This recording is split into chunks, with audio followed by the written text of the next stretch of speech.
Hi, welcome back on the water. I'm Captain Rod Thomas for North Carolina Wildlife Resources Commission. And you know, dams like the one behind me here have made for some great recreational boating and fishing areas for all us folks here in North Carolina. But sometimes building these dams comes at a price, especially for spawning fish that normally spend most of their lives in the ocean, but use rivers like this to spawn in the spring.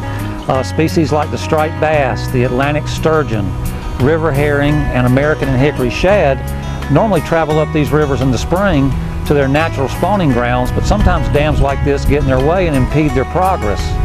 That's what's been happening on the Cape Fear River for the last 100 years, where locks 1, 2, and 3 were built to increase river traffic on the river, but actually stop these fish from being able to spawn. Now, times have changed. There's not that much commercial traffic on the river anymore, and North Carolina Wildlife Resources Commission, along with the Army Corps of Engineers and lots of federal, state, and local agencies and volunteers, have changed all that on the Cape Fear. Let's go down to Riegelwood, lock number 1 on the Cape Fear River, and take a look at what's going on down there. It's a brand new concept, a rock ladder, also called a rock weir.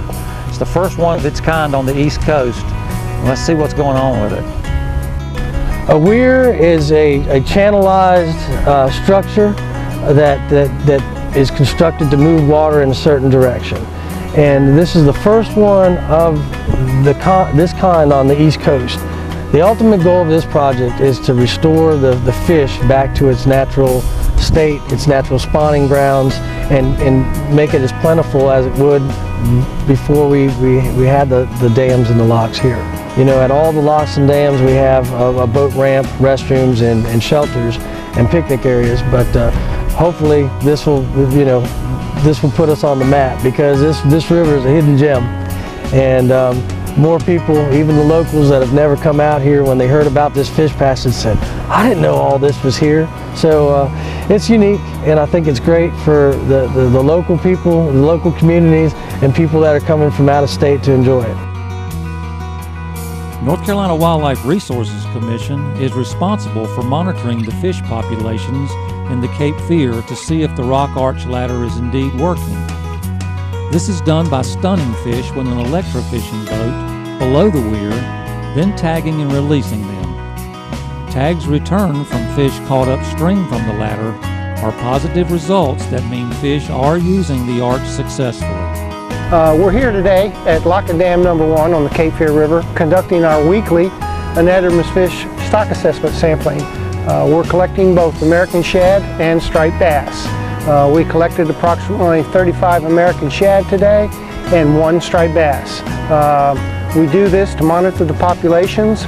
We take total lengths and weights, sexes, and we tag every striped bass that we get. We're here at Lock and Dam number 1, where there's a recently completed rock arch rapid structure that hopefully will greatly improve fish passage for all migrating fish species up the Cape Fear River. The idea is to get them above this point and above Lock and Dams 2 and 3 to their historical spawning grounds, which are located near Smiley Falls, near the town of Irwin in Harnett County. Just another example of how North Carolina Wildlife Resources Commission is conserving our natural resources here in North Carolina for your children and grandchildren.